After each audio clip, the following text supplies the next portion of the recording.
left hand. Do you swear or affirm under penalty of perjury that the testimony you're about to give is true and correct to the best of your knowledge, information, and belief? So help you God. Good morning, Chairman Nadler, and Ranking Member Collins, and the members of the committee. As you know, in May 2017, the Acting Attorney General asked me to serve as special counsel. I undertook that role because I believed that it was of paramount interest to the nation to determine whether a foreign adversary had interfered in the presidential election. As the Acting Attorney General said at the time, the appointment was necessary in order for the American people to have full confidence in the outcome. My staff and I carried out this assignment with that critical objective in mind: to work quietly, thoroughly, and with integrity so that the public would have full confidence in the outcome. The order appointing me as special counsel directed our office to investigate Russian interference in the 2016 presidential election. This included investigating any links or coordination between the Russian government and individuals associated with the Trump campaign. It also included investigating efforts to interfere with or obstruct our investigation. Throughout the investigation, I continually stressed two things to the team that we had assembled. First, we needed to do our work as thoroughly as possible and as expeditiously as possible. It was in the public interest for our investigation to be complete, but not to last a day longer than was necessary. Second, the investigation needed to be conducted fairly and with absolute integrity. Our team would not leak or take other actions that could compromise the integrity of our work. All decisions were made based on the facts and the law. During the course of our investigation, we charged more than 30 defendants with committing federal crimes, including 12 officers of the Russian military. 7 defendants have been convicted or pled guilty. Certain of the charges we brought remain pending today. And for those matters, I stress that the indictments contain allegations, and every defendant is presumed innocent unless and until proven guilty.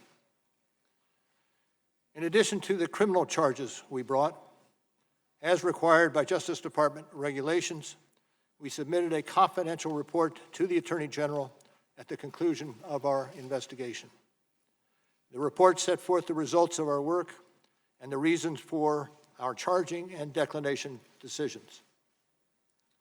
The Attorney General later made the report largely public. As you know, I made a few limited remarks about our report when we closed the special counsel's office in May of this year. But there are certain points that bear emphasis. First, our investigation found that the Russian government interfered in our election in sweeping and systematic fashion. Second, the investigation did not establish that members of the Trump campaign conspired with the Russian government in its election interference activities. We did not address collusion, which is not a legal term. Rather, we focused on whether the evidence was sufficient to charge any member of the campaign with taking part in a criminal conspiracy, and it was not. Third, our investigation of efforts to obstruct the investigation and lie to investigators was of critical importance. Obstruction of justice strikes at the core of the government's effort to find the truth and to hold wrongdoers accountable. Finally, as described in Volume 2 of our report, we investigated a series of actions by the President towards the investigation. Based on Justice Department policy and principles of fairness, we decided we would not make a determination as to whether the President committed a crime.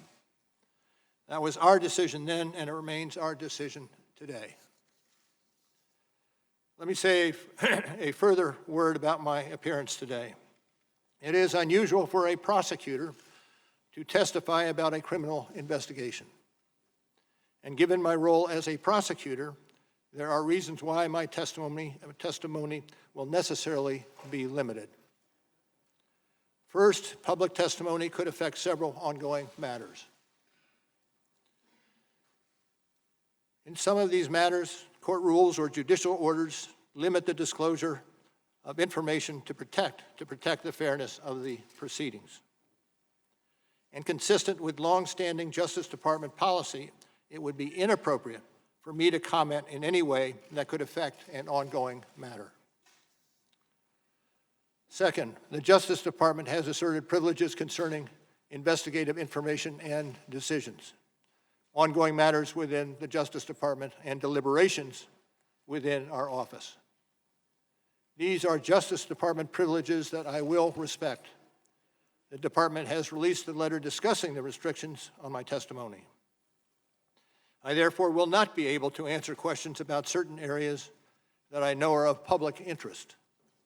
For example, I am unable to address questions about the initial opening of the FBI's Russia investigation, which occurred months before my appointment, or matters related to the so-called Steele dossier.